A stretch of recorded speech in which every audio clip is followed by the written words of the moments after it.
So if indeed you are on a quest for rest, this study is intended to answer those questions where the true Sabbath is as it relates to the fourth commandment. Let us all reflect on the following thoughts. As we all know, some are only aware of the scriptural Sabbath because they may have been born into it and or introduced to it through some world religion.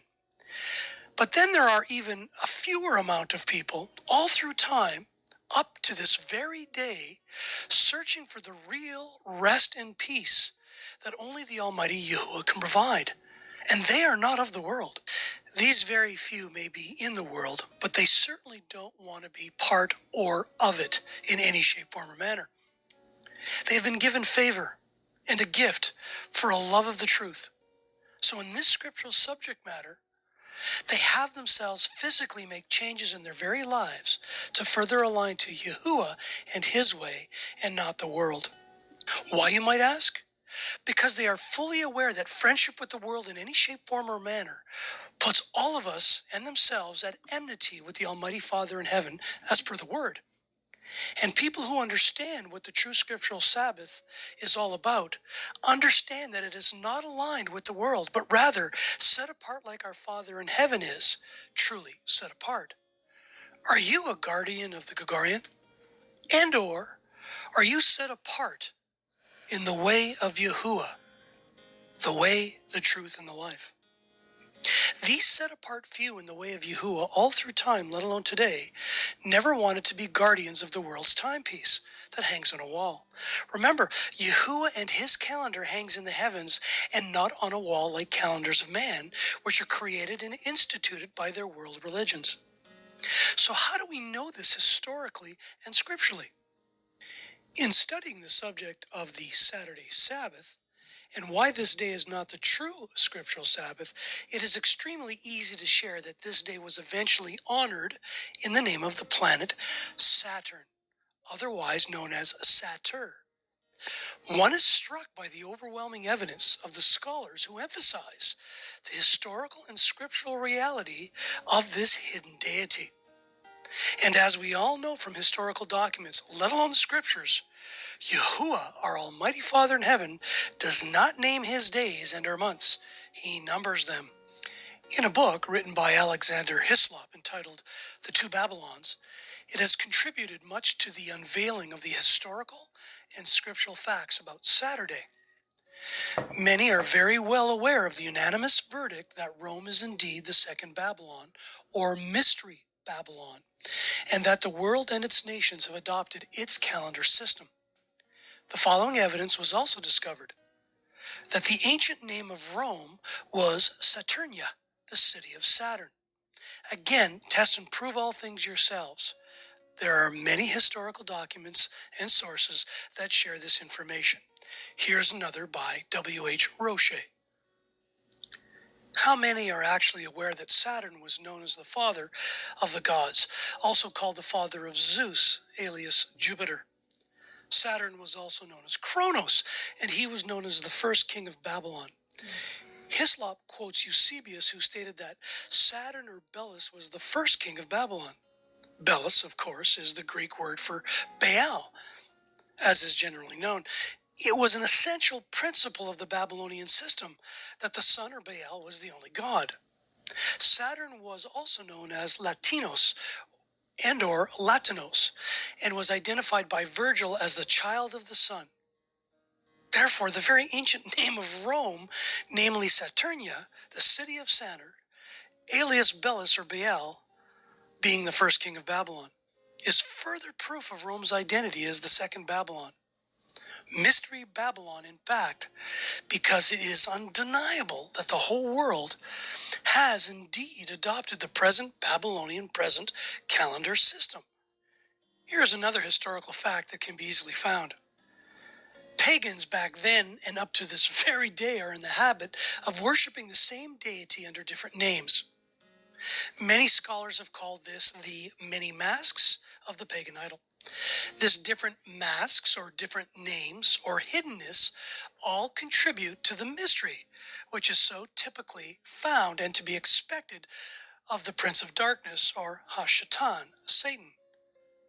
But the Messiah Yahushua was promised us, quote, "For nothing is hidden that will not be known and come to light," end of quote, as we read in the book of Luke, chapter 8, verse 17.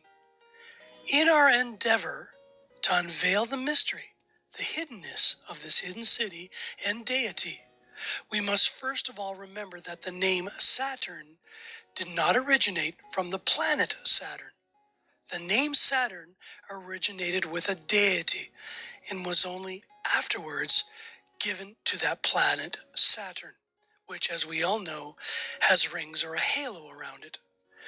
Remember, if you are a guardian of the Gregorian, you are not in the way, truth, and life of Yahuwah himself.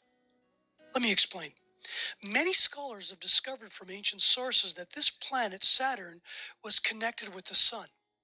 The reason for this is the well-known principle in astrology of what is called star representation or star deputizing. Many sources provide these historical and archaeological facts. Here are two more captured on the visual, Franz Boll and Bruno Meisner. In other words, as the sun sets at sunset, it becomes represented by a planet at night. It is represented by a deputy acting on its behalf. Most of the pagan nations regarded Saturn to be the chief deputy or representative of the sun, especially among the Greeks. That is why Saturn was designated as the sun in many Greek inscriptions.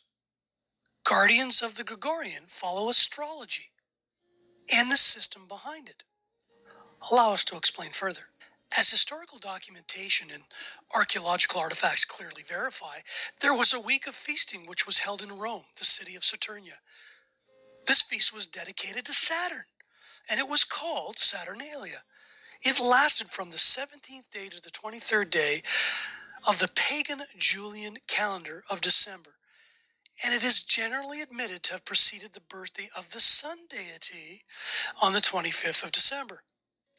It was known for its exuberant festivities, given to drunkenness and revelry, being a time for giving of presents in the form of images to one another, especially to children. And this again is captured extensively in historical documentation. One resource is from a book called Christianity and Mythology by J.M. Robertson. Remember, it is easily proven that this Babylonian and Roman festival has never had anything to do with the birth of the Messiah. And if this is not enough for you, how about this? Saturn was also known as Ninurta in Babylon. Ninurta was well known to be a sun deity in Babylon, and yes, once again, easily verified in historical documentation. Here are two more books and two more witnesses that share this information quite clearly. The Babylonians also had a 7-day week. And guess what? Their 7th day was dedicated to Ninurta, alias Saturn. You can research and confirm this very easily, as well as we read in the following sources from these following authors: F. Cruiser and A. de Vries. These historical facts become very important to those that have a love of the truth, because they want to be fully aligned to Yahuwah and his way. They no longer want to be guardians of the Gregorian, the Babylonian system, if you will. The Babylonian weekly day of rest on Saturday was transferred from this particular day to the Sunday, the first day of the week, by the newly fused Babylonian church in Rome, the city of Saturnia, in the year 336 Common Era or 364 Common Era, as some believe, at the Council of Laodicea, as previously mentioned in other videos.